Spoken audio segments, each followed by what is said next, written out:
بسم اللہ الرحمن الرحیم۔ آج ہم ایک ایسی حدیث کے بارے میں بات کرنے جا رہے ہیں جو اسلام کی پوری بنیاد کو سمجھاتی ہے۔ یہ حدیث حضرت تمیم الداری رضی اللہ عنہ سے روایت کی گئی ہے اور صحیح مسلم میں درج ہے۔ یہ وہ صحابی تھے جنہوں نے اسلام قبول کرنے کے بعد اپنی پوری زندگی اس دین کی خدمت میں لگا دی۔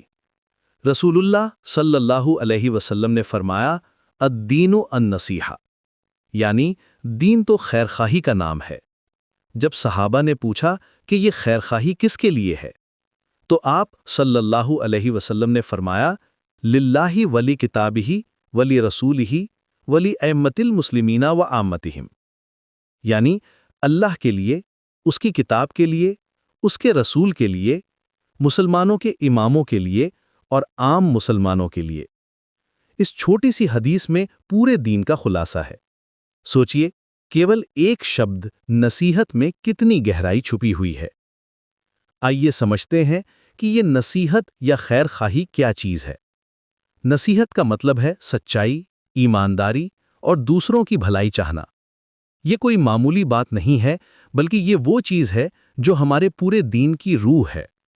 جیسے شریر میں روح کے بنا کوئی حرکت نہیں ہوتی، ویسے ہی دین میں نصیحت کے بنا کوئی برکت نہیں۔ پہلے اللہ کے لیے نصیحت۔ اس کا مطلب ہے کہ ہم اللہ کے ساتھ پوری سچائی اور ایمانداری سے پیش آئیں، اس کی عبادت میں کوئی ریا یا دکھاوا نہ ہو۔ جب ہم نماز پڑھیں تو دل سے پڑھیں، جب روزہ رکھیں تو صرف اللہ کی رضا کے لیے رکھیں، اس کے احکام کو دل سے مانیں اور اس پر عمل کریں۔ اللہ کی توحید میں کوئی شک نہ ہو اور اس کے سوا کسی اور کو معبود نہ بنائیں۔ یہ وہ بنیادی رشتہ ہے جو ہر مومن کا اپنے رب کے ساتھ ہونا چاہیے۔ دوسرے، اللہ کی کتاب کے لیے نصیحت، یعنی قرآن مجید کے ساتھ ہمارا رشتہ کیسا ہو۔ ہم اسے پڑھیں، سمجھیں، اس پر عمل کریں اور دوسروں تک پہنچائیں۔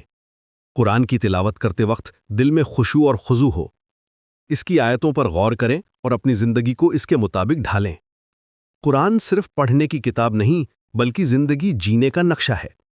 اس کی ہر آیت میں ہدایت ہے، ہر سورہ میں نور ہے۔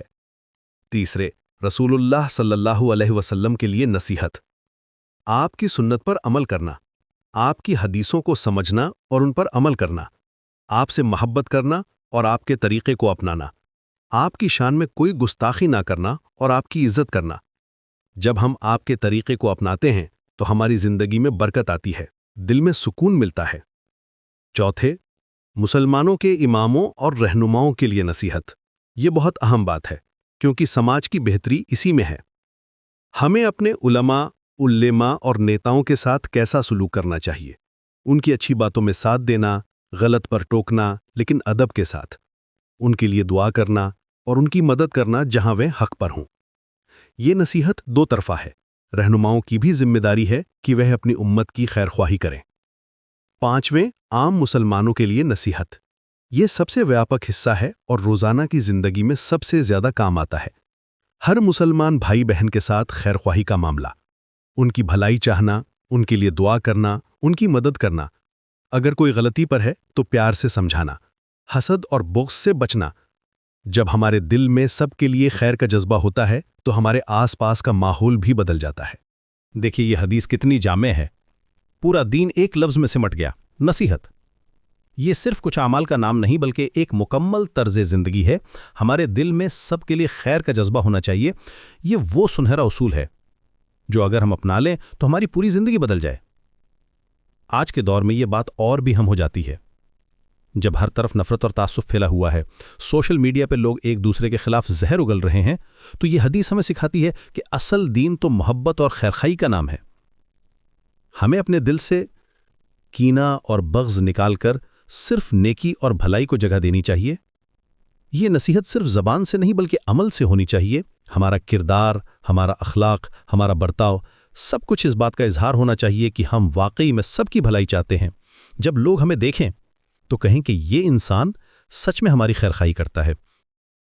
اس حدیث کا یہ مطلب بھی ہے کہ اگر ہم میں یہ صفت نہیں ہے تو ہمارا دین ادھورا ہے، کیونکہ رسول اللہ صلی اللہ علیہ وسلم نے فرمایا کہ دین ہی نصیحت کا نام ہے۔ یہ کوئی اختیاری چیز نہیں بلکہ دین کا لازمی حصہ ہے۔ آئیے ہم اپنے دل کو صاف کریں، نصیحت کو اپنائیں، نفرت نہیں بلکہ محبت کو اپنے سینے میں جگہ دیں، اپنے کردار سے اس حدیث کو زندہ کریں، ہر مسلمان بھائی بہن کے ساتھ بلکہ ہر انسان کے ساتھ خیرخواہی کا معاملہ کریں۔